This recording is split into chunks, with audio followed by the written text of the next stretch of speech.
الحمد للہ رب العالمین والعاقبۃ للمتقین والصلاۃ والسلام علی سید الانبیاء والمرسلین قال اللہ تعالی وتبارک فی القرآن المجید والفرقان الحمید بسم اللہ الرحمن الرحیم وما امروا الا لیعبدوا اللہ مخلصین لہ الدین صدق اللہ مولانا العظیم وصدق رسولہ النبی الکریم الرؤوف الرحیم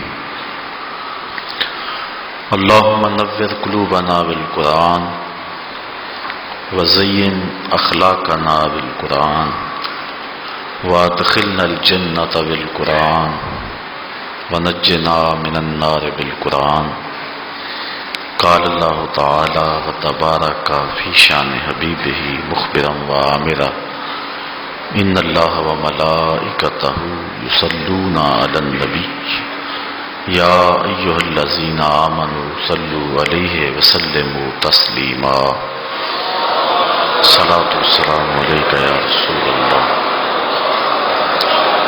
وعلی آلک واصحابک یا محبوب رب العالمین الصلاۃ والسلام علیک یا رسول اللہ وعلی آلک واصحابک یا حبیب اللہ ز مہجوری برآمد جان عالم تراہم یا نبی اللہ تراہم ناخر رحمت للعالمین ز محرومہ چرا فارغ نشینی بروں آور سرز برد یمانی کے روئے تست صبح زندگانی صد ہزاراں جبریل اندر بشر بہر حق سوئے غریباں یک نظر یا رسول اللہ انظر حالنا یا حبیب اللہ اسمع قالنا اننی فی بحر غم مغرق خذ یدی ساحل لنا اشکالنا یا صاحب الجمال و یا سید البشر من وجهك المنیر لقد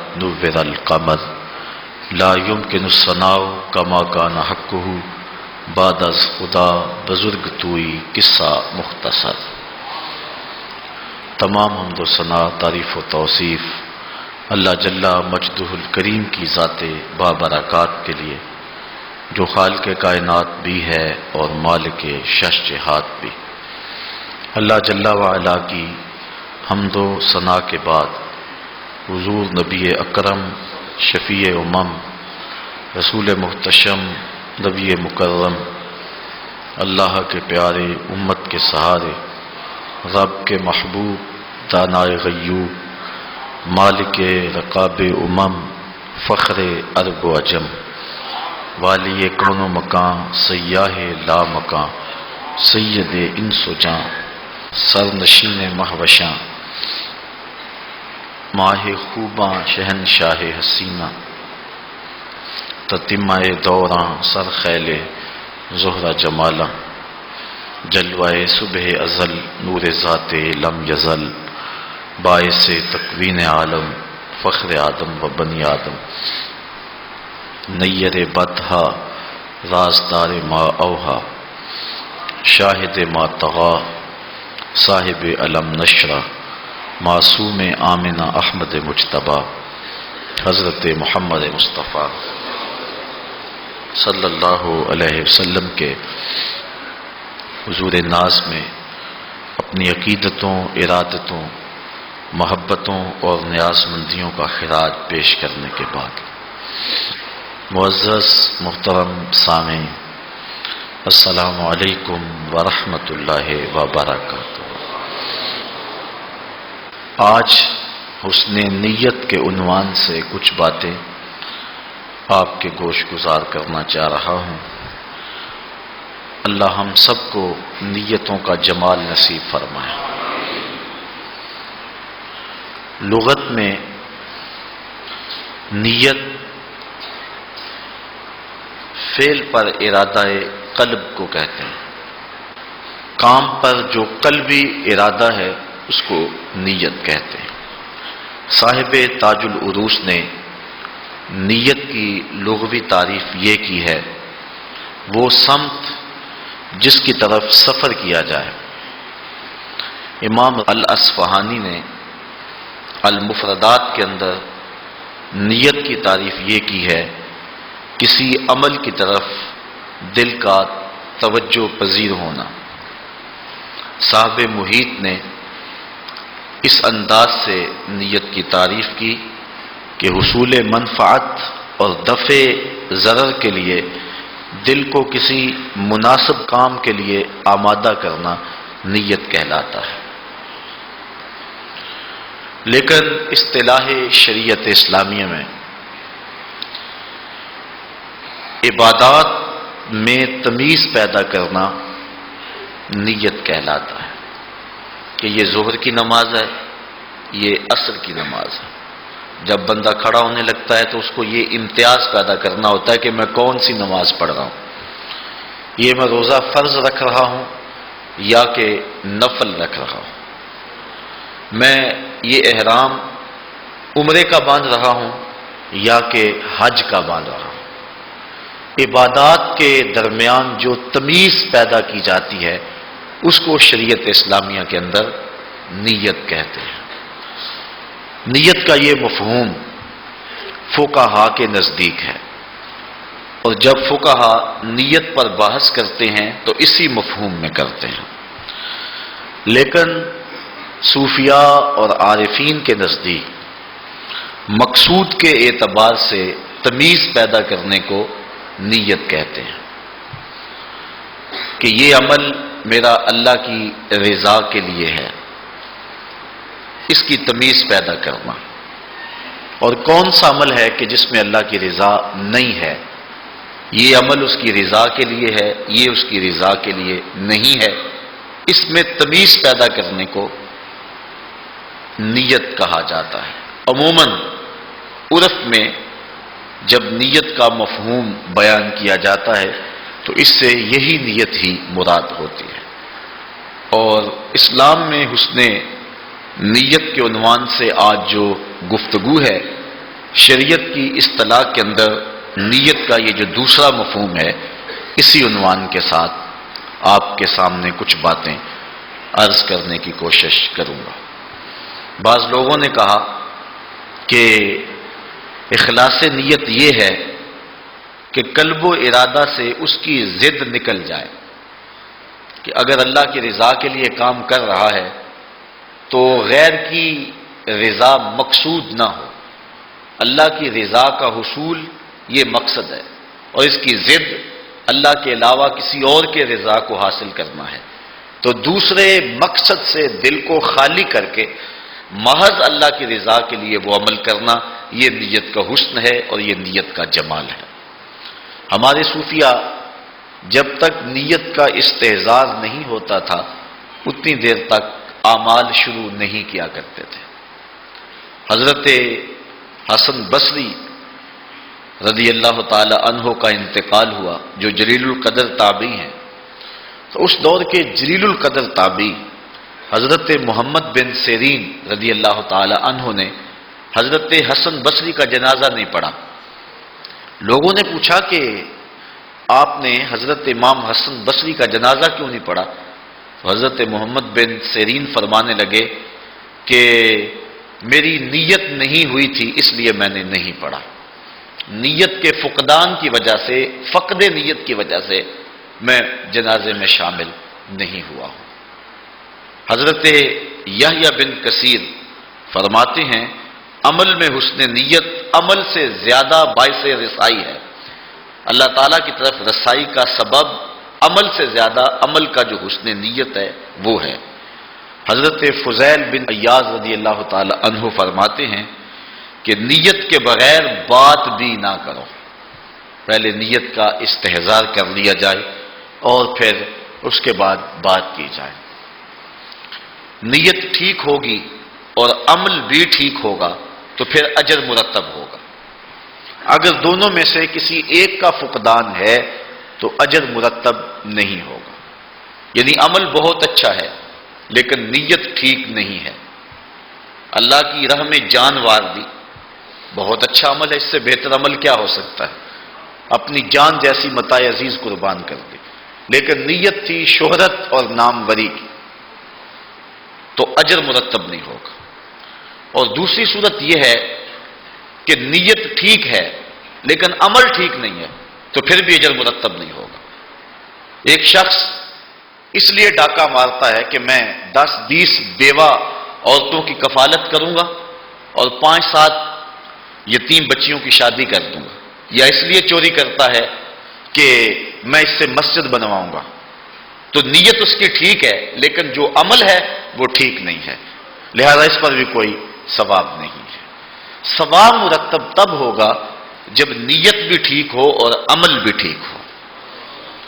اور ایک ہوتا ہے کہ بعض اوقات ایک عمل میں 2 نیتیں ہوتی ہیں، ایک اچھی نیت ایک بری نیت، اگر دونوں جمع ہو جائیں تو پھر کیا اس عمل کا بندے کو ثواب ملے گا؟ تو یہ بات ذہن میں رکھیں کہ اس پر بھی کوئی ثواب نہیں ہے۔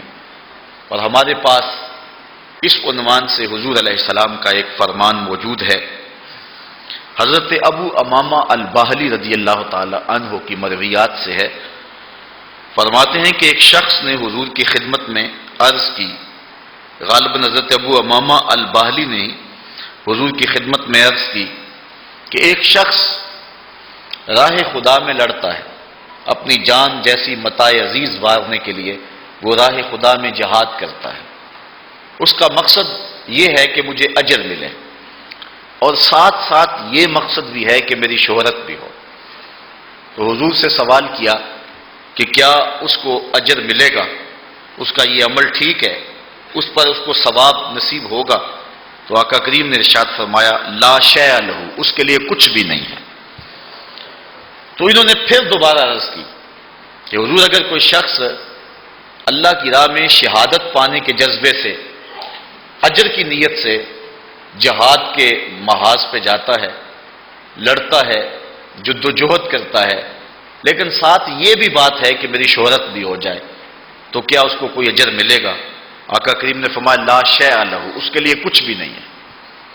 اس نے پھر تیسری مرتبہ عرض کی کہ حضور اگر کوئی شہرت کے حصول کے لیے اور اجر کے پانے کے لیے لڑائی کرتا ہے، جہاد کرتا ہے، اپنی جان جیسی متاع عزیز وار دیتا ہے، تو کیا اس کو اجر ملے گا؟ تو آقا کریم نے پھر تیسری مرتبہ فرمایا لا شیء لہ، اس کو کچھ نہیں ملے گا۔ اور پھر حضور نے مزید وضاحت کرتے ہوئے ارشاد فرمایا ان اللہ لا يقبل من العمل الا ما كان له خالصا وابتغي وجهه، اللہ تعالیٰ وہی عمل قبول کرتا ہے جو محض اسی لیے ہو اور اس کی رضا جس عمل سے چاہی گئی ہو، جس میں اور شرکت ہو جائے اللہ اس عمل کو قبول نہیں کرتا۔ حضرت عبداللہ بن مبارک رضی اللہ تعالیٰ عنہ فرماتے ہیں کہ نیت کے حسن کی وجہ سے چھوٹا عمل بھی اللہ کے نزدیک بڑا ہوتا ہے، اور نیت کی خرابی کی وجہ سے بڑا عمل بھی اللہ کی نظر میں کوئی حیثیت نہیں رکھتا ہے۔ جس طرح کی حدیث میں آتا ہے کہ قیامت کے دن ایک قاری، ایک شہید اور ایک سخی پیش ہوں گے اور اپنے اپنے اعمال پیش کریں گے۔ سخی کو پوچھا جائے گا تجھے مال دیا، تو نے اس کا مصرف کیا کیا؟ تو وہ کہے گا مالک میں تیرے راستے میں لٹا دیا۔ اللہ تعالیٰ فرمائے گا تو نے اس لیے مال خرچ کیا تھا کہ میری نام بری ہو، وہ ہو گئی، اب میرے ہاں تیرا کوئی اجر نہیں ہے، اور فرشتوں کو کہا جائے گا اس کو پکڑو اور جہنم کی آگ میں ڈال دو۔ اسی طرح ایک عالم دین سے، ایک قاری سے پوچھا جائے گا کہ تو نے اپنی زندگی اور اپنی صلاحیتوں کو کیسے صرف کیا؟ تو وہ کہے گا مالک میں تو ساری زندگی تیرے دین کی نوکری کرتا رہا، میں تو قرآن پڑھتا اور پڑھاتا رہا۔ ارشاد ہوگا تو نے اس لیے کیا تھا کہ لوگوں کے چہرے تیری جانب پھریں اور لوگ تجھ سے محبت کریں، تو نے اس غرض کے لیے سب کچھ کیا تھا، سو ہو گیا جو تو نے چاہا تھا، اب میرے ہاں تیرا کوئی اجر نہیں ہے۔ پھر شہید سے اللہ تعالیٰ پوچھے گا کہ تو نے میرے لیے اس دنیا پہ جا کر کے کیا کیا؟ تو وہ عرض کرے گا مالک جان جیسی متاع عزیز تیرے راستے میں قربان کر دی۔ تو اللہ تعالیٰ ارشاد فرمائے گا کہ تو نے اس لیے جان قربان کی کہ میرے نام کی شہرت ہو، تو وہ دنیا پر تیرے نام کے ڈنکے بجے اور تیری شہادت کی شہرت ہو گئی، لیکن جس مقصد کے لیے تو نے یہ قربانی دی تھی وہ مقصد پورا ہو گیا، اب میرے ہاں یہاں تیرا کوئی اجر نہیں ہے، اور اس کو بھی پکڑ کے جہنم کی آگ میں پھینک دیا جائے گا۔ اب دیکھیے کتنے بڑے عمل ہیں یہ تینوں اعمال، کتنے کتنے بڑے ہیں، لیکن نیت کی خرابی کی وجہ سے اجر و ثواب ضائع ہو گیا۔ اور بعض عمل بہت چھوٹے ہوتے ہیں حجم اور مقدار میں، لیکن نیت کے حسن اور نیت کے جمال کی وجہ سے اللہ تعالیٰ جل شانہ کے نزدیک وہ بہت ہی زیادہ بڑے ہوتے ہیں۔ بعض کا صرف نیت ہوتی ہے، عمل بھی نہیں ہوتا ہے، محض نیت ہوتی ہے، اللہ تعالیٰ اس نیت پر ثواب مرتب کر دیتا ہے۔ کل قیامت کے دن ایک شخص نامہ اعمال کھولے گا، حج لکھا ہوگا، عرض کرے گا مالک میں نے تو حج کیا ہی نہیں، میرے نامہ اعمال کے اندر حج کیسا؟ ارشاد ہوگا ہم جانتے ہیں تو نے حج نہیں کیا، جب حاجیوں کے قافلے جاتے تھے تیرا دل تو تڑپتا تھا نا، ہم نے تیری اس تڑپ کو دیکھ کے تیرے نامہ اعمال میں حج لکھ دیا۔ جب حضور غزوہ تبوک کو گئے ہیں تو فرمایا کہ ہم نے کوئی وادی قطع نہیں کی ہے مگر فلاں فلاں آدمی اجر میں ہمارے ساتھ شریک رہا ہے۔ صحابہ نے عرض کی حضور وہ آیا ہی نہیں، اس نے مدینے کو چھوڑا ہی نہیں، اور وہ اجر میں برابر کا شریک کیسے ہے؟ فرمایا اس کو کسی غرض کسی ضرورت نے روک لیا ہے، ورنہ وہ ہمارے ساتھ آنا چاہتا تھا، اس نیت پر اس کو ثواب نصیب ہوگا۔ آپ جانتے ہیں سارے اہل علم تشریف فرما ہو، غزوہ بدر کے اندر مسلمانوں کی تعداد کتنی تھی بلا؟ 313، لیکن تاریخ اٹھائے جو لوگ لڑے ہیں، جنہوں نے جہاد کیا ہے، دشمنوں کے مقابلے میں ڈٹے ہیں، وہ 313 نہیں تھے، وہ 305 لوگ تھے۔ 8 لوگ ایسے ہیں کہ جو محاذ پہ لڑے نہیں ہیں، ان میں حضرت عثمان غنی رضی اللہ تعالی عنہ کا نام بھی ہے، حضرت ابو لبابہ بھی ہیں، دیگر صحابہ بھی ہیں۔ حضور نے فرمایا تمہاری زوجہ بیمار ہے، تم ان کی تیمارداری کرو۔ حضرت ابو لبابہ کو بھی راستے سے حضور نے موڑ دیا کہ تم جا کے مدینے کے اندر یہ ذمہ داری سنبھالو۔ 8 صحابہ ایسے ہیں کہ جو میدان میں لڑے نہیں ہیں، گئے نہیں یا راستے سے واپس آ گئے، لیکن بدر کے شرکاء کی تعداد 313 اتنی دیر تک پوری نہیں ہوتی جب تک ان 8 لوگوں کو شامل نہیں کر لیتا، بلکہ جب مال غنیمت بٹا تو ان 313 میں سے ان 8 کو بھی شامل کیا گیا، ان کو بھی حصہ دیا گیا۔ گئے نہیں، لڑائی نہیں کی، لیکن 313 کا عدد نہیں پورا ہوتا جب تک ان کو شامل نہ کرے۔ تو گھر سے چل پڑے تھے، نیت کر لی تھی، گو پہنچے نہیں لیکن اجر میں برابر کے شریک ہیں۔ نیت المومن خیر من عملہ، امام غزالی یہ روایت لائے ہیں کہ مومن کی نیت اس کے عمل سے بہتر ہے۔ جب وہ نیت کرتا ہے نامہ اعمال کے اندر نیکی لکھ دی جاتی۔ ابن عساکر نے اپنی تاریخ کے اندر ایک طویل روایت لکھی ہے، اللہ بھلا کرے شخص کا کہ اس نے کہاں کہاں سے رس نچوڑا اور کہاں کہاں سے روایات کو جمع کیا۔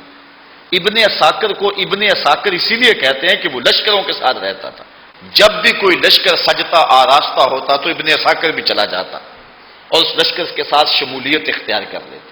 لوگ تلواریں تیز کر رہے ہوتے، یہ ایک ایک بندے سے ملتا، تو نے حضور کا کوئی فرمان تو نہیں سنا؟ اگر سنا ہے تو مجھے سنا دو۔ اس طرح اس نے احادیث کو، روایات کو، تاریخ کو جمع کیا۔ ابن عساکر کا میرے پاس خلاصہ موجود ہے جو 40 جلدوں کے اوپر موجود ہے۔ اس نے جو کتاب لکھی اس کا خلاصہ 40 جلدوں پر ہے، جو اصل کتاب ہے وہ 120 جلدوں پر ہے۔ اتنی بڑی اس نے کتاب لکھی، اس کے اندر یہ روایت ہے کہ حضرت موسیٰ علیہ السلام پر جب الواح تورات کا نزول ہوا تو انہوں نے الواح تورات میں قیامت کے قریب آنے والی ایک امت کا تذکرہ پڑھا، تو اللہ کی بارگاہ میں انہوں نے 9 سوال کیے۔ ان میں سے ایک سوال یہ تھا، اللہم انی اجد فی الالواح امتا اذا ہم احدہم بحسنۃ فلم یعملھا کتبت لہ حسنۃ واحدہ وان عملھا کتبت لہ 10 حسنات فاجعلھا امتی قال تلک امت احمد۔ کہا مالک میں نے الواح تورات میں ایک امت کا تذکرہ پڑھا ہے، اگر وہ نیکی کی نیت کرے گی، ابھی نیکی کی نہیں، نامہ اعمال کے اندر نیکی لکھ دی جائے گی، وَإِنْ عَمِلَهَا كُتِبَتْ لَهُ 10 حسنات، اور اگر وہ نیکی کر لے گی، کی اس نے ایک ہے، نامہ اعمال میں 10 لکھی جائیں گے۔ وہ امت میری امت کر دے، قَالَ تِلْكَ أُمَّةُ احمد، کہا یہ تو میرے پیارے احمد کی امت ہے۔ یہ اعزاز دیا جائے گا، ابھی نیکی کی نہیں ہے، جی میں آیا کہ یہ نیک کام کروں گا، نامہ اعمال کے اندر نیکی لکھ دی جائے گی۔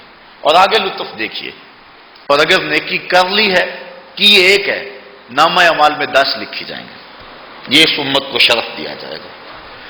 حضرت رابعہ بصریہ آپ کے ہاں کچھ مہمان آ گئے، خادمہ نے کہا کہ مہمان آ گئے ہیں اور باورچی خانے میں صرف ایک روٹی پڑی ہوئی ہے، تو مہمانوں کی ضیافت ایک روٹی سے نہیں ہو سکتی۔ فرمایا جاؤ اس روٹی کو بھی اللہ کی راہ میں باہر خیرات کراؤ۔ خادمہ نے جا کے وہ روٹی اللہ کی راہ میں خیرات کر دی۔ 2 لمحے نہیں گزرنے پائے تھے کہ دروازے پہ دستک ہوئی۔ پوچھا من علی الباب، دروازے پر کون؟ کہا فلاں آقا کا بھیجا ہوا غلام ہوں، میرے آقا نے آپ کے لیے کھانا بھیجا۔ خادمہ کھانا وصول کیا، حضرت رابعہ نے کپڑا اٹھایا، گنا تو 5 روٹیاں تھیں، کہا کھانا واپس کر دو، اس کے آقا نے کسی اور گھر بھیجا ہوگا، غلطی سے ہمارے گھر آ گیا۔ تھوڑی دیر گزری، پھر دروازے پہ دستک ہوئی، پوچھا کون؟ کہا فلاں آقا کا بھیجا ہوا غلام، میرے آقا نے آپ کے لیے کھانا بھیجا۔ خادمہ کھانا وصول کرتی ہے، حضرت رابعہ کپڑا اٹھایا، گنا تو 7 روٹیاں، کہا اس کے آقا نے بھی کسی اور گھر بھیجا ہوگا، غلطی سے ہمارے گھر آ گیا، اس کو بھی کھانا واپس کر دو۔ کھانا واپس کر دیا گیا۔ 2 لمحے نہیں گزرے تھے، پھر دروازے پہ دستک ہوئی، من دق الباب، دروازہ کس نے کھٹکھٹایا؟ کہا فلاں آقا کا بھیجا ہوا غلام ہوں، میرے آقا نے آپ کے لیے کھانا بھیجا۔ خادمہ کھانا وصول کرتی ہے، حضرت رابعہ کپڑا اٹھایا، گنا تو 10 روٹیاں، کہا یہ کھانا ہمارا، مہمانوں کو بھیج دو۔ کہا پہلے 2 بھی تو آپ کا ہی نام لیتے تھے۔ کہا میرے رب کا وعدہ ہے جو 1 دے میں 10 دیتا ہوں، پہلے 5 تھی پھر 7 تھی، میں نے کہا مالک 10 پوری کرے گا تو تیری بندی وصول کرے۔ کہا مالک وہ امت میری امت کر دے، کالا تل کا امت احمد، کہا یہ تو میرے پیارے احمد کی امت ہے۔ تو یہ امت مصطفیہ ایسی امت ہے کہ جس کو محض نیت پر ہی ثواب مرتب ہوتا ہے، نیت پر بھی ثواب ملتا ہے، عمل کر لیا تو پھر 10 گنا نصیب ہوتا ہے۔ اچھا،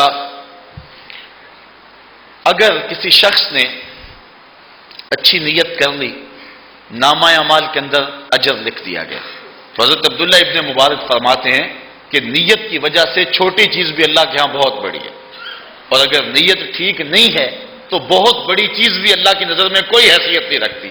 بندے نے شہادت دے دی، کتنی بڑی قربانی ہے، لیکن نیت ٹھیک نہیں تھی، لہذا جان بھی برباد چلی گئی اور ملا بھی کچھ نہ۔ اس لیے یہاں عمل کرنے سے قبل نیتوں کو حسن دینا ہے۔ اس لیے کسی بزرگ نے کہا کہ عمل ٹھیک کرنا اتنا مشکل نہیں ہے جتنا نیت کو ٹھیک کرنا دشوار تر ہے، کہ نیت کو پہلے حسن دیا جائے، نیت میں کجی نہ آئے۔ ہمارے صوفیاء اور ہمارے بزرگ تو اس بات کا بھی التزام کیا کرتے تھے، اگر ایک معاملے میں 2 نیتیں آ گئیں، ایک نیت حسن ہے اور دوسری آرزو ہے وہ مباح ہے، حرام نہیں ہے، ایک تو یہ ہے شہرت اور اجر، 2 نیتیں آ گئی کہ اللہ مجھے اجر دے دے، شہادت دے دوں تو اللہ مجھے شہرت بھی دے دے، تو ایک نیت ریاکاری کی آ گئی اور دوسری نیت آ گئی خلوص کی، لیکن خلوص کٹ گیا جب ریاکاری آ گئی۔ چونکہ آپ کسی برتن میں اچھا دودھ ڈال لیں اور چند قطرے اس کے اندر گندگی اور غلاظت کے ڈال دیں، سارا دودھ پلید ہو جائے گا۔ اس لیے اچھی نیت اور بری نیت اگر ایک عمل میں اکٹھی آ جائیں گی تو اچھی نہیں رہے گی، وہ بھی خراب ہو جائے گی، وہ بھی برباد ہو جائے گی۔ بعض لوگ کہتے ہیں جی ٹھیک ہے یہ میرا ارادہ تو ہے، یہ تو ضمن ذیل میں نے ارادہ کیا ہے، نہیں، اگر ایک اچھی نیت ہے ایک بری نیت ہے تو جب دونوں اکٹھی ایک عمل میں آ گئی تو وہ عمل برباد ہو گیا، کیونکہ اس بری نیت نے اس اچھی نیت کو بھی خراب کر دیا۔ جس طرح کہ حدیث جو ابھی میں نے آپ کے سامنے حضرت ابو امامہ البہلی رضی اللہ تعالیٰ عنہ سے مروی روایت کی ہے کہ وہ فرماتے ہیں کہ حضور سے سوال کیا گیا کہ اگر ایک شخص جہاد کرتا ہے، 2 مقاصد ہے اس کے، ایک اللہ کی رضا حاصل کرنا، دوسرا مقصد چلو ساتھ شہرت بھی مل جائے، تو کیا اس کا اجر ملے گا؟ فرمایا اس کو کوئی اجر نہیں ملے گا، اس کو کوئی ثواب نہیں ملے گا۔ یہ تو ہے کہ ایک اچھی نیت ہے اور ایک بری نیت ہے، اور دوسری صورت یہ ہے کہ ایک نیت اچھی ہو اور دوسری نیت مباح ہو۔ ہمارے صوفیاء نے اس سے بھی گریز کا درس دیا کہ نماز اس لیے پڑھے کہ نماز اللہ کا حکم ہے، فرض ہے، وہ ادا ہو جائے، اور ساتھ ساتھ جو ہے وہ میری پریکٹس بھی ہو جائے گی، میری مشق بھی ہو جائے گی۔ روزہ اس لیے رکھے کہ روزہ بھی رکھ لوں گا اور ساتھ میں سمارٹ بھی ہو جاؤں گا۔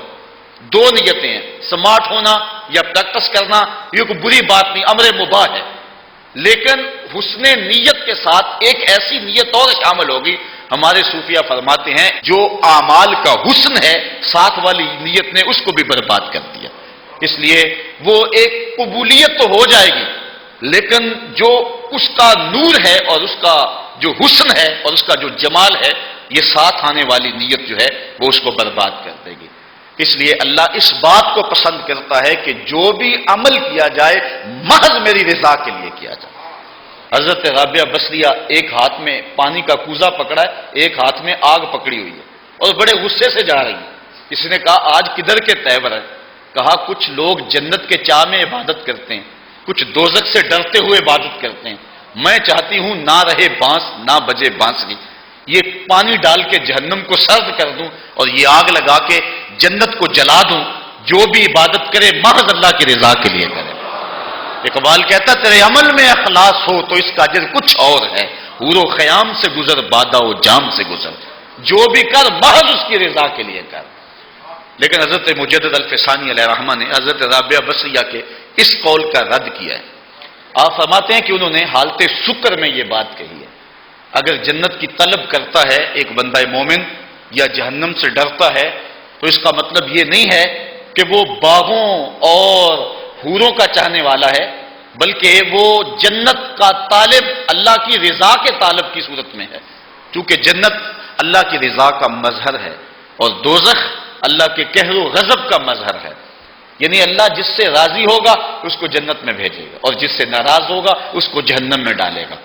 اور اگر کوئی شخص یہ آرزو کرتا ہے، یہ تمنا کرتا ہے کہ مجھے جنت نصیب ہو تو وہ اللہ کی رضا چاہتا ہے، اور اگر وہ چاہتا ہے میں جہنم سے بچ جاؤں تو وہ اللہ کے قہر و غضب سے بچنا چاہتا ہے۔ تو فرمایا رابعہ بصریہ کا یہ قول حالت سکر میں کہا گیا قول ہے، تو جنت اللہ کی رضا کا مظہر ہے اور دوزخ اللہ کی ناراضگی کا مظہر ہے۔ اس لیے جنت کی طلب اور دوزخ سے پناہ مانگنا یہ بندہ مومن کا مقصود ہے، اور حضور فرمایا جب اللہ سے مانگو تو جنت الفردوس مانگو۔ اب حضور علیہ الصلوۃ والسلام نے ارشاد فرمایا طوبی للمخلصین اولئک مصابیح الہدی، مبارک ہو مخلص لوگوں کو چونکہ وہ ہدایت کے چراغ ہیں۔ تو عمل محض اس کی رضا کے لیے کیا جائے تو عمل ہے، ورنہ عمل نامقبول ہے۔ یا اگر امر مباح بھی نیت کے ساتھ شامل ہوگی دوسری نیت کے طور پہ، وہ امر مباح بھی شامل ہو گیا تو پھر بھی اس عمل کے حسن کو، جمال کو اور نور کو ختم کر دے گا۔ اور ہمارے صوفیاء نے اس حوالے سے بھی بہت زیادہ احتیاط کی ہے اور اپنی نیت کو خلوص کی بنیادوں پر استوار کرنے کی ہمیں تاکید کی ہے۔ اقبال نے بھی تنقید کی ہے نا کہ امید حور نے سب کچھ سکھا رکھا ہے واعظ کو، امید حور نے سب کچھ سکھا رکھا ہے واعظ کو، یہ حضرت دیکھنے میں سیدھے سادے بھولے بالے ہیں۔ بظاہر بڑے بھولے بالے لگ رہے ہیں لیکن یہ سب کچھ جو ہے وہ حور کے چاؤ میں کر رہے ہیں، چھلانگے لگا رہے ہیں الٹی۔ تو اصل جو بھی عمل کرے محض اللہ کی رضا کے لیے کرے، اور یہی مومن کا مقصود ہے اور یہی مومن کی مراد ہے۔ اس حوالے کے ساتھ آج کی اس نشست میں جو اہم حدیث آپ کے سامنے پیش کرنا چاہ رہا ہوں وہ امام بخاری نے اپنی صحیح کے اندر پہلی حدیث کتاب الایمان کے اندر حضرت امام بخاری نے اس حدیث کو درج کیا ہے، اور بیشتر علماء کا یہ طریقہ ہے کہ جب بھی وہ کتاب شروع کرتے ہیں تو سب سے پہلے اس حدیث کو بیان کرتے ہیں تاکہ نیتوں کا حسن نصیب ہو۔ حضرت عبد الرحمن مہدی رحمت اللہ تعالی علیہ فرماتے ہیں کہ میرا جی تو یہ ہے کہ میں جو بھی کتاب لکھوں اپنی ہر کتاب کو اسی حدیث سے شروع کروں۔ تو صحیح بخاری اس حدیث سے اس کا آغاز ہوتا ہے۔ حضرت امیر المومنین سیدنا عمر بن خطاب رضی اللہ تعالی عنہ کی مرویات سے ہے، حضور علیہ السلام نے ارشاد فرمایا قال قال رسول اللہ صلی اللہ علیہ وسلم انما الاعمال بالنیات وانما لامرئ ما نوى فمن كانت هجرته الى الله ورسوله فهجرته الى الله ورسوله ومن كانت هجرته الى دنيا يصيبها او امرأة يتزوجها فهجرته الى ما هاجر اليه۔ بخاری میں، مسلم میں اور درجنوں کتب احادیث کے اندر یہ روایت موجود ہے۔ حضرت عمر رضی اللہ تعالی اس کو روایت کرتے ہیں اور مانن یہ حدیث متواتر کے مرتبے میں ہے۔ حضرت علی بن مدینی رحمت اللہ تعالی علیہ فرماتے ہیں اس حدیث کی صحیح ترین سند وہ ہے جس سے امام بخاری نے اس حدیث کو روایت کیا ہے۔ ویسے امام بخاری نے صحیح بخاری کے اندر اس حدیث کو 6 مرتبہ روایت کیا ہے اور 6 مرتبہ ہی مختلف راویوں سے روایت کیا ہے۔ فرماتے ہیں لیکن اس کی بہترین سند وہ ہے جو حضرت یحییٰ بن سعید رضی اللہ تعالی عنہ سے مروی ہے۔ پھر حضرت یحییٰ بن سعید رضی اللہ تعالی عنہ سے 700 لوگوں نے اس حدیث کی روایت کی ہے۔ اس کے بعد ایک راوی نہیں ہے، یحییٰ بن سعید کے بعد اس کے راوی پھیل جاتے ہیں، اور حضرت امام بدر الدین عینی علیہ الرحمہ نے 200 لکھے ہیں اور بعض لوگوں نے 700 اس کے راوی لکھے ہیں کہ حضرت یحییٰ بن سعید سے 700 لوگوں نے یہ حدیث لی ہے اور پھر مختلف طرق سے ہمارے تک پہنچی ہے۔ تو یہ مانن حدیث متواتر ہے۔ حضرت امام شافعی رحمۃ اللہ تعالی علیہ اس حدیث کے بارے اپنی رائے دیتے ہیں۔ آپ فرماتے ہیں علم کا تیسرا حصہ، کل علوم کا تیسرا حصہ اس حدیث کے اندر ہے۔ حضرت امام احمد بن حنبل رضی اللہ تعالیٰ عنہ فرماتے ہیں دین کا مدار جن 3 حدیثوں پر ہے ان میں سے ایک حدیث یہ ہے انما الاعمال بالنیات۔ حضرت امام بدر الدین عینی نے عمدۃ القاری شرح صحیح بخاری میں حضرت ابو بکر بن داسہ رضی اللہ تعالی عنہ سے اس روایت کو بیان کیا ہے۔ وہ کہتے ہیں کہ میں نے حضرت امام ابو داود سے سنا، اور وہ کہتے ہیں کہ میں نے اللہ کے رسول صلی اللہ علیہ وسلم کی 5 لاکھ حدیثیں جمع کی، اور 5 لاکھ احادیث سے میں نے انتخاب کیا، خلاصہ تیار کیا، تو میرے پاس رہ گئیں صرف 4000 حدیثیں۔ یہ امام بخاری نے جو صحیح بخاری لکھی ہے اس میں 7275 احادیث کل ہیں، اور امام بخاری علیہ رحمہ کو حضور علیہ السلام کی 6 لاکھ حدیثیں زبانی یاد تھیں۔ ان 6 لاکھ حدیث کا خلاصہ تیار کیا تو تقریباً 7,500 حدیثیں خلاصے کے طور پہ حضرت امام بخاری نے لکھی، اور بعض احادیث 2 مرتبہ بھی ہے بخاری شریف میں، جس طرح یہ حدیث بخاری شریف میں 6 مرتبہ ہے۔ اگر تکرار ختم کریں تو بخاری شریف کی احادیث کی تعداد بھی جو ہے وہ 4000 ہی بنتی ہے۔ تو حضرت امام ابو داؤد کہتے ہیں میں نے 5 لاکھ حضور کی احادیث جمع کی، جب اس کا خلاصہ تیار کیا تو میرے پاس رہ گئی کل 4000 حدیثیں۔ ان 4000 حدیثوں کا پھر میں نے خلاصہ بنایا تو میرے پاس رہ گئی صرف 800 حدیث۔ ان 800 حدیثوں کا پھر میں نے خلاصہ تیار کیا تو میرے پاس رہ گئی 4 حدیثیں، اور ان 4 حدیثوں میں ایک حدیث یہ ہے انما الاعمال بالنیات، اعمال کا دار و مدار نیتوں پر ہے، اور دوسری حدیث یہ ہے ان الحلال بین و ان الحرام بین، حلال بھی واضح ہے حرام بھی واضح ہے، اور اس کے درمیان کچھ شبہ والی چیزیں ہیں، جو شبہ میں پڑ گیا وہ حرام میں پڑ گیا۔ اور تیسری حدیث من حسن اسلام المرء ترکہ ما لا یعنی ہے، آدمی کے اسلام کا حسن یہ ہے کہ وہ ہر بے مقصد کام کو چھوڑ دے۔ اور چوتھی حدیث لا یکون المؤمن مومنا حتی یرضی لاخیہ ما یرضی لنفسہ، اتنی دیر تک کوئی بندہ مومن نہیں ہو سکتا جو اپنے لیے پسند کرتا ہے وہ اپنے مومن بھائی کے لیے پسند نہ کرے۔ کہتے ہیں یہ اساس اسلام ہیں، یہ حدیث اسلام کی بنیاد ہیں، یہ اسلام کی جڑ ہیں۔ 5 لاکھ احادیث رسول کا خلاصہ یہ 4 حدیث ہیں۔ تو ان میں سے پہلی حدیث انما الاعمال بالنیات، اعمال کا دار و مدار نیتوں پر ہے۔ اس حدیث کا شان ورود یہ ہے کہ جب حضور علیہ السلام نے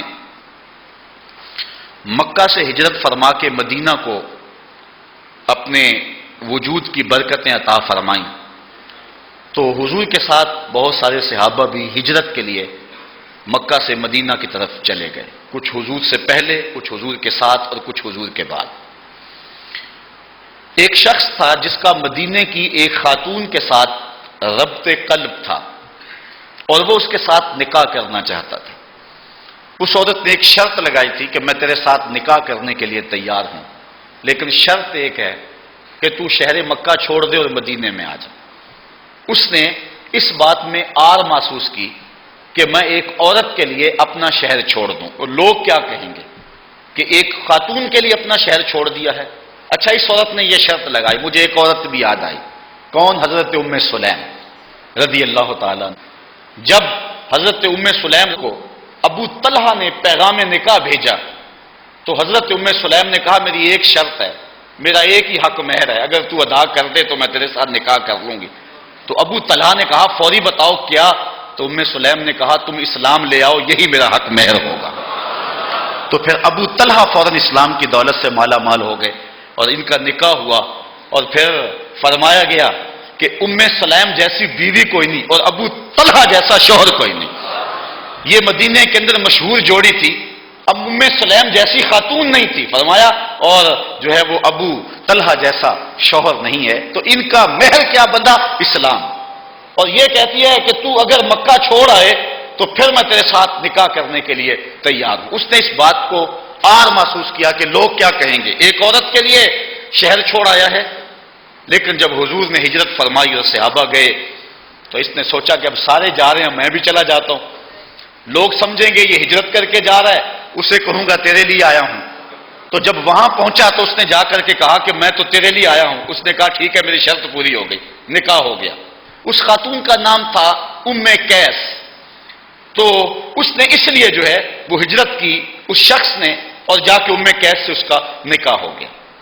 کچھ لوگ اس لیے بھی ہجرت کر گئے کہ مدینے کی منڈی جو ہے وہ بڑی تیز ہے اور وہاں کے مالی حالات بہتر ہیں، تو چلو مکے میں کیا دھرا ہے، مسلمانوں کے ساتھ چلیں اور وہاں جا کر کے جو ہے وہ ہم جو ایسا کریں گے کہ وہاں کاروبار اچھا چمک جائے گا۔ کچھ لوگوں کی نیت ساتھ یہ بھی شامل ہوئی، لیکن نیتوں کو حسن دینے والا رسول، صحابہ کو پاکیزگی اور طہارت دینے والا رسول اس بات کو بھی برداشت نہ کر سکا کہ کوئی جو ہے وہ ہجرت کے ساتھ اس نیت کو بھی ساتھ شامل کر لیں۔ تو حضور علیہ السلام نے ارشاد فرمایا انما الاعمال بالنیات، اعمال کا دار و مدار نیتوں پہ ہے۔ وانما لامرئ ما نوى، ہر شخص کے لیے وہی ہے جس کی اس نے نیت کی۔ فمن كانت هجرته الى الله ورسوله فهجرته الى الله ورسوله، جس نے اللہ اور اس کے رسول کے لیے ہجرت کی اس کی ہجرت اللہ اور اس کے رسول کے لیے ہوئی۔ جس نے دنیا کے لیے ہجرت کی دنیا اسے مل جائے گی، کاروبار اس کا ٹھیک ہو جائے گا۔ اور امرأۃ یتزوجها، یا کسی عورت کے لیے ہجرت کی تو وہ اس سے نکاح کر لے گا۔ فہجرته الی ما ہاجر الیہ، تو اس کی ہجرت اسی کے لیے ہے جس کے لیے اس نے کی ہے۔ عورت کے لیے آیا ہے تو عورت ملے گی، دولت کے لیے آیا ہے دولت ملے گی، رب رسول کے لیے آیا ہے تو رب رسول ملے گا۔ اب صحابہ اس شخص کو چھیڑا کرتے تھے جس نے ایک عورت کے لیے ہجرت کی تھی، اور اسے کہا کرتے تھے مہاجر ام قیس، یہ ام قیس والا مہاجر ہے، چونکہ صحابہ کی نازک اور پاک باز طبیعت اس کو گوارا نہ کر سکی۔ تو یہاں ہمیں اسلام نے ہجرت اور کوئی بھی نیک عمل ہو، اسلام نے ہمیں درس دیا ہے کہ وہ محض اللہ کی رضا کے لیے ہو، کوئی دوسری نیت بھی آ کے اس کے اندر شامل نہ ہو، اگرچہ وہ مباح ہی کیوں نہ ہو۔ ہاں اچھی نیتیں اگر اکٹھی ہو جاتی ہیں، بہت ساری اکٹھی ہو جاتی ہیں اچھی نیتیں ساری، پھر کوئی حرج نہیں، بلکہ اجر دوگنا چوگنا ہو جائے گا۔ مسجد میں آیا کہ جمعہ پڑھوں گا، ساتھ یہ بھی نیت کر لی کہ کوئی گندگی پڑی ہوئی، کوئی تنکے پڑے ہوئے تو اس کو اٹھا کے باہر پھینکوں گا، ساتھ یہ بھی آیا کہ عالم دین کی زیارت بھی کروں گا، ساتھ نیت یہ بھی کر لی کہ جو اس نے کہا اس کو سنوں گا اور علم حاصل ہو جائے گا، ساتھ نیت یہ بھی جڑ گئی کہ جو کہا جائے گا اس کو سنوں گا پھر اس پہ عمل بھی کروں گا، نیت یہ بھی ساتھ جوڑ لی جو سنوں گا پڑھوں گا عمل کروں گا اس کو پھر لوگوں تک بھی پہنچاؤں گا۔ تو ایک کام کے لیے اس نے کئی نیتیں جوڑ لی، تو اب اس کا وہ عمل کئی گنا بڑھ گیا۔ میاں صاحب فرماتے ہیں کہ دودھ اندر جے کھانڈر لائیے پھر مزہ ہو جاوے دونا، پھر تو کیفیت ہی کوئی اور ہو گئی نا۔ اگر کئی نیتیں ایک اچھی نیتیں شامل کر لی تو پھر اچھی نیتیں جمع ہوتی رہی اور ایک گلدستہ بنتا چلا گیا نیتوں کا، لیکن اگر ایک اچھی ایک بری تو بری نیت اچھی کو بھی برباد کر دے گی، لیکن ایک اچھی نیت اور دوسری امر مباح کی نیت جس طرح کے نماز اور ساتھ ورزش بھی ہو جائے گی، تو علماء فرماتے ہیں صوفیاء فرماتے ہیں نہیں، یہ بھی عمل کے نور کو اجاڑنے والی بات ہے۔ تمہارا عمل ہو تو محض اللہ کی رضا کے لیے، محض اس کی رضا کے لیے ہو، تیرے عمل میں اخلاص ہو تو اس کا اجر کچھ اور ہے۔ یہ کہانی ہے، یہ لطف ہے۔ اب نیتوں کے اندر جو فساد بپا ہوتا ہے، جو کسی کے لیے کام کیا جاتا ہے، اللہ کے اس کا کوئی اجر نہیں ہے۔ اللہ تعالیٰ ارشاد فرماتا ہے لن ینال اللہ لحومها ولا دماؤها ولکن ینالہ التقوی منکم، جب تم قربانی کرتے ہو تمہارا گوشت اللہ کو نہیں پہنچتا، تمہارے گوشت کا خون اللہ کو نہیں پہنچتا، تمہاری قربانی کی ہڈیاں اس کو نہیں پہنچتی، اس کی کھال نہیں پہنچتی، کھال مدارس والے لے گئے، گوشت تم نے خود کھا لیا، ہڈیاں گندگی کے ڈھیر پہ پھینک دی، خون نالیوں میں بہہ گیا، پھر اللہ کو کیا پہنچا؟ نہ تمہارا گوشت پہنچا، نہ تمہارا پوست پہنچا، نہ تمہارا خون پہنچا، نہ تمہاری قربانی کی جلد پہنچی، تو اللہ کیا پہنچا؟ کہا وَلَٰكِن يَنَالُهُ التَّقْوَىٰ مِنكُمْ، جو تمہارے دل کا تقویٰ ہے اللہ کو وہ پہنچتا ہے، وہ یہ دیکھتا ہے کس نے کس حسن نیت کے ساتھ یہ کام کیا ہے، تو اس کو یہ چیز پہنچتی ہے، باقی تمہارے عمل کی ظاہری صورتیں اس کی نظر اس پہ نہیں ہے، اس کی نظر اس کے باطن پہ ہے۔ ان اللہ لا ينظر الى صورکم ولا الى اعمالکم ولکن ينظر الى نیاتکم، نہ تمہاری صورتیں دیکھتا ہے اور نہ تمہارے اعمال کے ظاہری رنگ ڈھب کو دیکھتا ہے، وہ دیکھتا ہے تو تمہاری نیتوں کو دیکھتا ہے۔ اگر نیت تم نے اچھی کر لی، عمل نہیں بھی کیا، تو نامہ اعمال کے اندر نیکی درج ہے۔ اللہ اکبر۔ ابن موفق کہتے ہیں کہ میں نے حج کے لیے پیسے جوڑے اور حج کی تیاریوں میں تھا، کیا ہوا کہ میری بیوی جو کہ حمل سے تھی، اس نے کہا میرا گوشت کھانے کو جی چاہ رہا ہے، رات کا پچھلا پہر تھا، میں نے کہا اللہ کی بندی آپ گوشت کہاں سے ملے گا؟ اس نے کہا مجھے نہیں پتا، ضد کر گئی۔ اب ابن موفق کہتا میں اس کے لیے گوشت کی تلاش میں نکلا، خیال تھا کہ باہر ہو کر کے آ جاؤں گا اور کہوں گا نہیں ملا، اور ملنا بھی نہیں ہے، لیکن میں ایک گھر کے قریب سے گزرا تو اندر سے گوشت کے پکنے کی خوشبو آ رہی تھی، میں نے دروازے کو دستک دے دی، ایک خاتون آئی، پردے میں، کہا کیا ماجرا ہے اس وقت؟ میں نے کہا کہ میری بیوی بیمار ہے اور اس کی طبیعت اس وقت چاہ رہی ہے کہ میں چند جو ہے وہ ٹکڑے گوشت کے کھا لوں، تمہارے گھر سے گوشت پکنے کی جو ہے وہ خوشبو آ رہی ہے، میں چاہتا ہوں کہ جتنے مرضی پیسے لے لیں مجھ کو تھوڑا سا گوشت دے دیں۔ اس عورت نے تھوڑی دیر توقف کیا اور پھر اس کے بعد کہا یہ گوشت تمہارے کھانے والا نہیں۔ کہتے ہیں میں نے حیران ہو کے کہا کہ وہ کون سا گوشت ہے جو تم کھا سکتے اور ہم نہیں کھا سکتے؟ اس نے کہا کہ بس بابا ہماری جان چھوڑ، بس ہمیں اپنے کام میں لگے۔ میں نے تھوڑا سا ضد کی کیفیت پیدا کر لی۔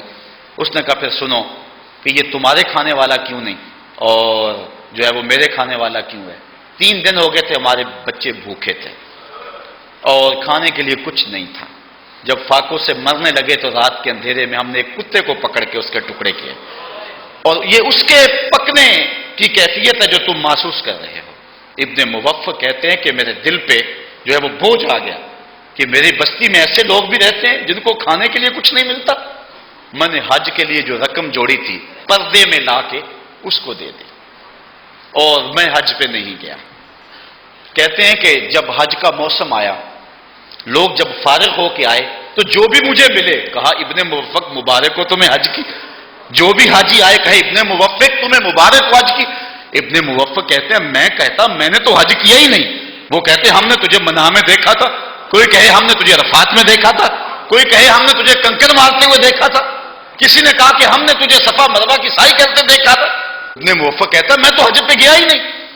خیر پھر ایک بندہ ڈھونڈتا ڈھونڈتا ابن موفق کے پاس آیا اور کہنے لگا کہ میں جو ہے وہ دعا کر رہا تھا اور میں نے کہا لبیک اللہم لبیک، آواز آئی لا لبیک، تیری کوئی حاضری قبول نہیں، بلکہ جتنے لوگ آئے ہیں کسی کی حاضری قبول نہیں۔ میں گھبرا گیا اور پھر آواز آئی 6 آدمیوں کا حج قبول ہوا ہے، ان کے صدقے سے باقیوں کا بھی قبول ہو گیا، اور ان 6 لوگوں کے نام بتائے گئے اور ان میں سے ایک نام تیرا بھی تھا، اور میں تیرا پتہ پوچھتا تیرے پاس آیا ہوں تو کون سا نیک عمل کیا ہے، اور ساتھ مجھے یہ بھی بتایا گیا ہے ان 6 آدمیوں کی شکل کے فرشتے پیدا کر دیے گئے جو قیامت تک ان کے لیے حج کرتے رہیں گے۔ تو ابن موفق کہتا ہے کہ میں نے بتایا کہ میں نے یہ نیک عمل کیا ہے، تو اب حج کیا نہیں ہے، نامہ اعمال کے اندر حج لکھا گیا ہے، بلکہ قیامت تک حج لکھا جاتا رہے گا۔ تو نیت کو اگر حسن ہو، اچھائی، اللہ اکبر، اور اگر حاجی بننے کی خواہش ہو اور آرزو ہو کہ لوگ مجھے حاجی کہہ کے پکاریں تو جا کر بھی خالی آ جائے گا، اور اگر نیت میں جمال اور نیت میں حسن پیدا ہو گیا تو جو ہے وہ نور علی نور ہو جائے گا۔ حضرت شداد بن اوس رضی اللہ تعالی عنہ سے ہم نیتوں کے خلوص کے حوالے سے ایک روایت دیکھتے ہیں۔ حضرت شداد بن اوس ایک دن رونے لگے کسی نے پوچھا ما یبکی کا، اے شداد بن اوس، اے صحابی رسول، تجھے کیا ہوا، آج کیوں رو رہے ہو؟ تو حضرت شداد بن اوس فرمانے لگے کہ میں نے حضور کا ایک فرمان سنا ہے، آج مجھے یاد آ گیا، اس نے مجھے رلا دیا۔ کہا وہ حضور کا فرمان کیا تھا جس نے تمہیں تڑپا دیا؟ تو کہتے ہیں سمیت رسول اللہ صلی اللہ علیہ وسلم، کہ میں نے حضور سے سنا کہ حضور فرمایا کرتے تھے انی اتخوف علی امتی من بعد الشرک وشہوۃ الخفیہ، میں اپنے بعد اپنی امت سے سب سے زیادہ اس بات سے ڈرتا ہوں کہ وہ شرک اور شہوت خفیہ کے اندر مبتلا ہو جائے گی۔ حضرت شداد بن اوس کہتے ہیں کہ میں نے حضور سے کہا کہ حضور آپ کی امت آپ کے بعد شرک کرے گی؟ حضور نے فرمایا قال یا شداد، اے شداد، انہم لا یعبدون شمسا ولا قمرا ولا حجرا ولا وثنا ولکن یراؤون باعمالہم، وہ چاند کو نہیں پوجیں گے، سورج کو نہیں پوجیں گے، وہ کسی پتھر کو نہیں پوجیں گے، کسی لکڑی کے بت کی پرستش نہیں کریں گے، بلکہ وہ اپنے اعمال دکھلاوے کے لیے کریں گے۔ اس کو شرک قرار دیا گیا، علماء نے کہا کہ یہ شرک اصغر ہے۔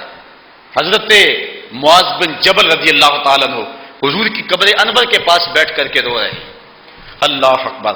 آپ جانتے ہیں کہ حضرت معاذ بن جبل رضی اللہ تعالیٰ عنہ کو حضور نے کہا تھا جب یمن کی طرف روانہ کیا، اے معاذ اب جا رہے ہو، جب واپس پلٹو گے تو مجھے نہیں پاؤ گے، میری قبر کے قریب سے گزرو گے۔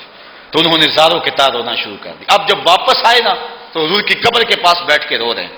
حضرت عمر رضی اللہ تعالیٰ عنہ نے پوچھا اے معاذ بن جبل کیوں رو رہے ہو؟ کہا مجھے حضور کا ایک فرمان یاد آ رہا ہے جو مجھے رلا رہا ہے۔ حضور نے فرمایا جس کے سینے کے اندر جو ہے وہ تھوڑا سا ریا بھی ہوا، اللہ اس کی بخشش نہیں فرمائے گا۔ تو کہا یہ حدیث مجھے یاد آ رہی ہے اور تڑپا رہی ہے اور اس وجہ سے میں رو رہا ہوں۔ تو اسلام نے ہمیں اعمال کے حسن اور نیتوں کے استحضار اور نیتوں کے خلوص کا درس دیا ہے۔ حضرت ابو ہریرہ رضی اللہ تعالی عنہ سے مروی ایک روایت سنیے، آقا کریم نے ارشاد فرمایا تعوذوا باللہ من جب الحزن، جب الحزن سے اللہ کی پناہ طلب کرو۔ قالوا یا رسول اللہ وما جب الحزن، حضور جب الحزن کیا ہے؟ تو آقا کریم نے فرمایا یہ جہنم میں ایک وادی ہے، واد فی جہنم تتعوذ منہ جہنم کل یوم 400 مرہ، یہ وادی ایسی ہے جس سے ایک دن میں 400 مرتبہ جہنم بھی پناہ مانگتا ہے۔ اس وادی سے فرمایا تم بھی پناہ مانگو۔ قیل یا رسول اللہ من یدخلہ، عرض کی یا رسول اللہ من یدخلہ، اس وادی میں کون داخل ہوگا، کون جائے گا جس سے جہنم بھی پناہ مانگتی ہے؟ قال اعد للقراء المرائین باعمالہم، اس وادی میں وہ قراء، وہ قاری، وہ عالم جائیں گے جو دکھلاوے کے لیے عمل کرتے ہیں، جن کی واضح و تلقین، جن کی نصیحتیں، جن کی تقریر، جن کی تلاوت ریاکاری کے لیے۔ اللہ اکبر! وَإِنَّ مِنْ أَبْغَضِ الْقُرَّاءِ إِلَى اللَّهِ عَزَّ وَجَلَّ الَّذِينَ يَرَوْنَ الْأُمَرَاءَ وَفِي بَعْضِ النُّسْخ الْأُمَرَاءَ الْجَوْرَةَ، اور ان میں سے آگے بدترین قراء وہ ہیں کہ جو بادشاہوں کو دکھلاوے کے لیے اعمال کرتے ہیں، اور ایک روایت میں ہے کہ جو ظالم حکمرانوں کے دکھلاوے کے لیے اعمال کرتے ہیں۔ اب یہ وہ چیزیں ہیں جو ہمیں اس بات کا درس دیتی ہیں کہ ہم اپنے اعمال کو حسن دیں، اپنے اعمال کو آراستہ کریں نیت کے حسن اور نیت کے جمال کے ساتھ۔ حضرت قاسم بن مخیمرہ رضی اللہ تعالیٰ عنہ فرماتے ہیں لا يقبل اللہ عملا فیہ مثقال حبۃ من خردل من ریا، اللہ تعالیٰ اس عمل کو قبول نہیں کرتا جس میں رائی کے دانے کے برابر بھی ریاکاری آ گئی۔ اللہ جو ہے وہ جمیل ہے اور جمال کو ہی پسند کرتا ہے، اور اللہ تعالیٰ خالص کو ہی پسند کرتا ہے، نہ خالص کو اللہ پسند نہیں کرتا۔ تو اللہ نے ہمیں نیتوں کے حسن کا درس دیا ہے کہ اپنی نیتوں کو جمال دے دو، اپنی نیتوں کو